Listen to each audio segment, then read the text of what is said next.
Assalamualaikum warahmatullahi dan selamat pagi. Di dalam bahagian kedua untuk topik perkakasan dan perisian ini, kita akan lihat pula berkaitan dengan teknologi storan, input dan juga output, iaitu kita lihat bahagian di dalam perkakasan komputer. Okey.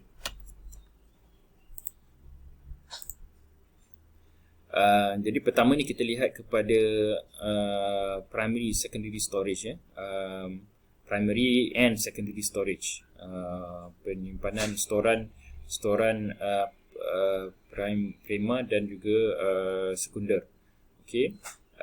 Jadi apabila kita menyimpan data di dalam komputer kita, of course dia perlu ada kepada hardware ni lah. Okey. Dan biasanya kita sebut sebagai dia punya magnetic disk. Okey, disk magnetic.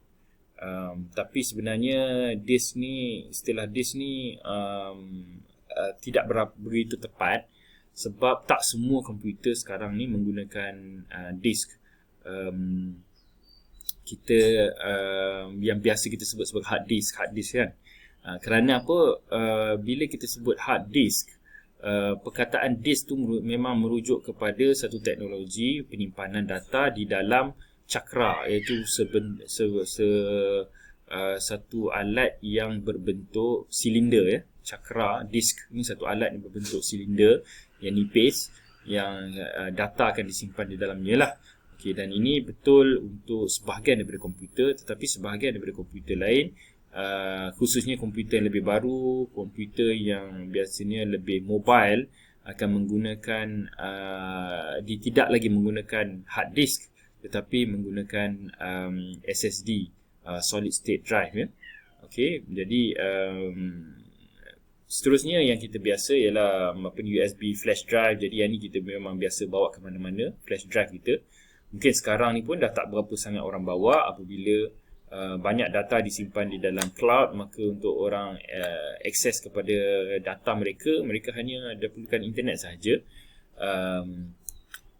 Tapi mungkin untuk tujuan-tujuan tertentu masih lagi orang bawa USB flash drive, kadang-kadang bawa external drive lah. Dia RAID pula, RAID merupakan beberapa banyak drive, tetapi disambunglah, dinetworkkan supaya boleh menyimpan storage yang besar lah. Bukan massage mass, for mass storage requirement, bukan massage storage requirement. Selain daripada itu, data juga disimpan di dalam optical disk. Jadi yang ni magnetic disk, yang ni ialah optical disk. Magnetic disk kerana untuk akses kepada data tu dia perlu magnetic medium, tetapi di dalam optical disk dia menggunakan pancaran cahaya lah kan, untuk akses data daripada alat-alat ni, iaitu CD, RW, DVD ni. Dan benda ni pun dah makin obsolete dah kan? Jarang sangat dah kita menggunakan DVD, CD-ROM, CD-RW ni. Kemudian magnetic tape ni lebih tradisional lagi kan, iaitu kita menyimpan data di dalam tape.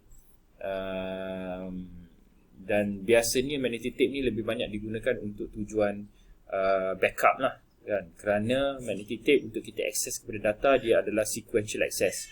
Maksud sequential access tu ialah kita perlu nak akses data, kita perlu bergerak daripada mula ke destinasi yang kita perlu tu lah secara berturutan.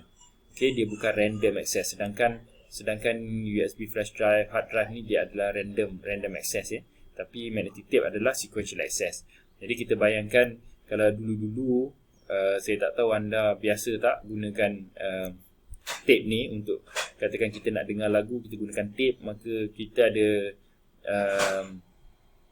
12 lagu, 6 lagu di sebelah A, 6 lagu di sebelah B.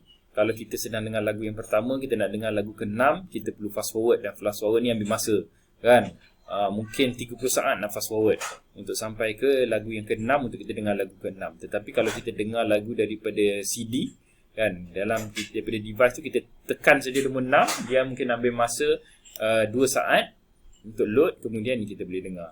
Okay, jadi magnetic tape ni dia sequential access, tetapi dia bagus untuk backup. Kerana backup ni kadang-kadang kita tak perlu apa-apa ni. Kita tak perlu dalam backup kadang-kadang kita tak perlu restore pun backup kita, hanya untuk emergency saja.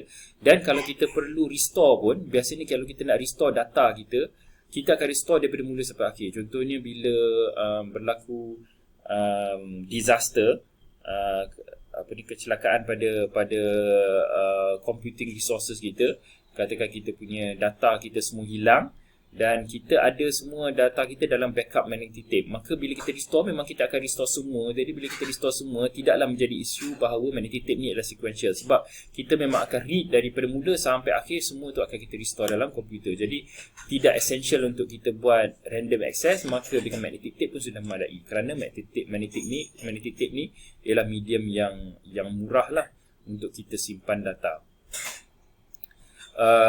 Selain daripada itu ialah storage networking, iaitu menyimpan data secara network lah. Okay, connect multiple storage device on a separate high speed network dedicated to storage. Kalaulah anda simpan data anda secara di cloud, sebenarnya ia adalah satu bentuk storage area networking lah, ya. Okay, jadi kalau kita lihat dalam gambar rajah ni, okay, ada pelbagai user, ada banyak user, tetapi user tersebut ni, user yang banyak ni menyimpan data secara melalui storage area network.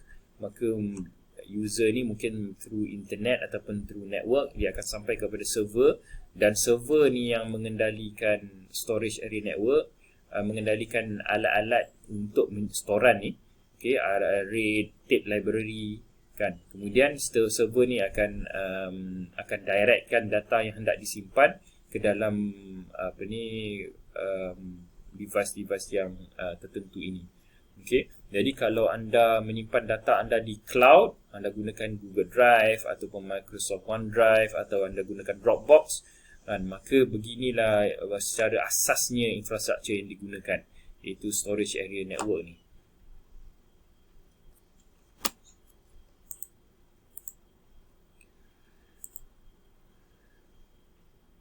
Okay.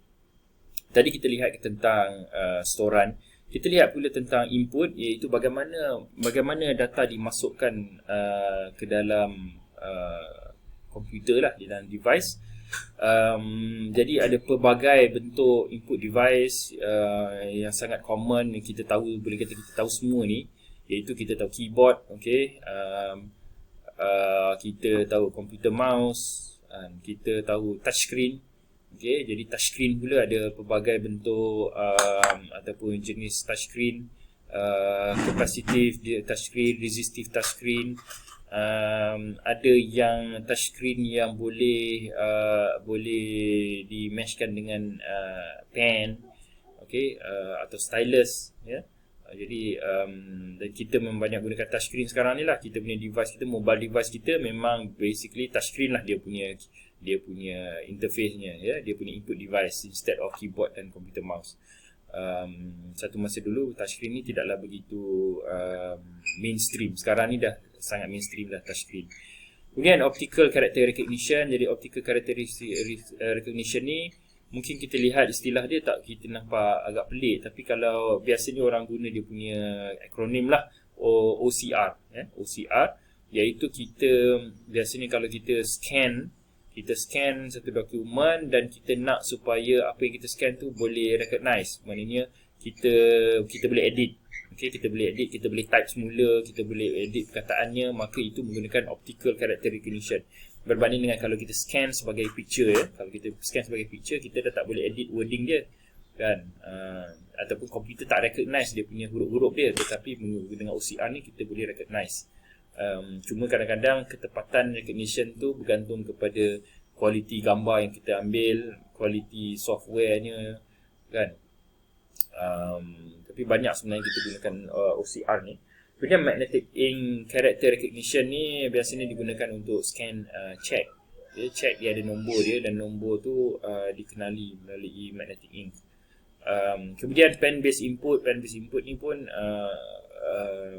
biasa juga kadang-kadang orang hantar barang ke kita, kemudian dia gunakan satu device, bukan seperti handphone tapi satu device lain yang dia ada screen tetapi dia ada stylus pen, dan dia minta untuk kita sign. Kita gunakan stylus pen tersebut untuk sign di atas device tu seperti dia ada screen dia.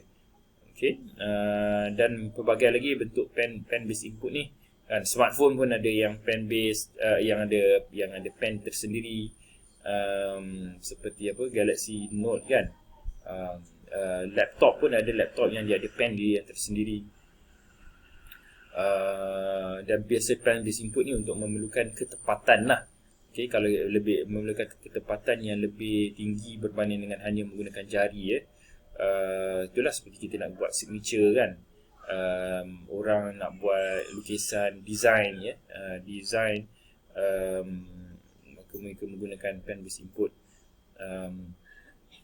Kemudian digital scanner, kita tahulah kita scan audio input untuk kita memasukkan audio sebagai input dalam komputer kita, dan kadang-kadang dia di-matchkan juga dengan voice based command. Okay, maknanya kita boleh memberi arahan kepada device kita melalui suara kita lah. Dan satu aplikasi yang orang biasa gunakan juga ialah dictation dictation punya voice dictation, iaitu kita berkata-kata dengan komputer kita untuk komputer kita key in lah.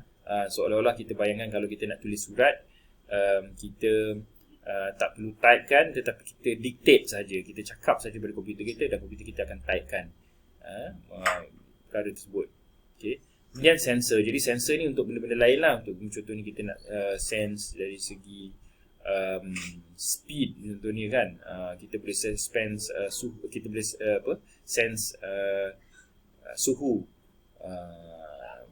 Dan kalau dalam phone kita saja pun ada pelbagai bentuk sensor. Gyroscope kan, sensor iaitu guna untuk sense dari segi kedudukan tilt kan, condong ke mana, itu pun ada dalam sensor. Sensor magnetic sensor supaya boleh ada fungsi kompas. Dan jadi dalam handphone kita saja pun ada pelbagai bentuk sensor. Jadi yang itu adalah input device.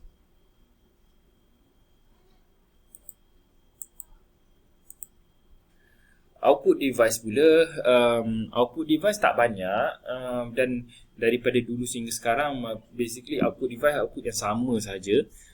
Monitor, screen kan untuk kita lihat, audio supaya kita boleh dengar, dan juga printer lah supaya kita boleh print atas kertas. Namun begitu untuk printer ni dah ada.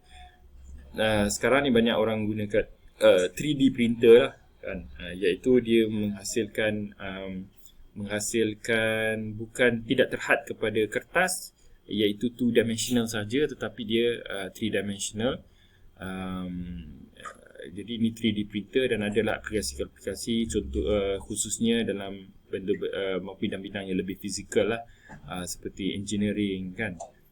Mungkin dari segi architecture dia boleh drawing ataupun design rumah yang dibuat dalam komputer dipindahkan kepada printer untuk menghasilkan model rumah yang berbentuk 3-dimensional.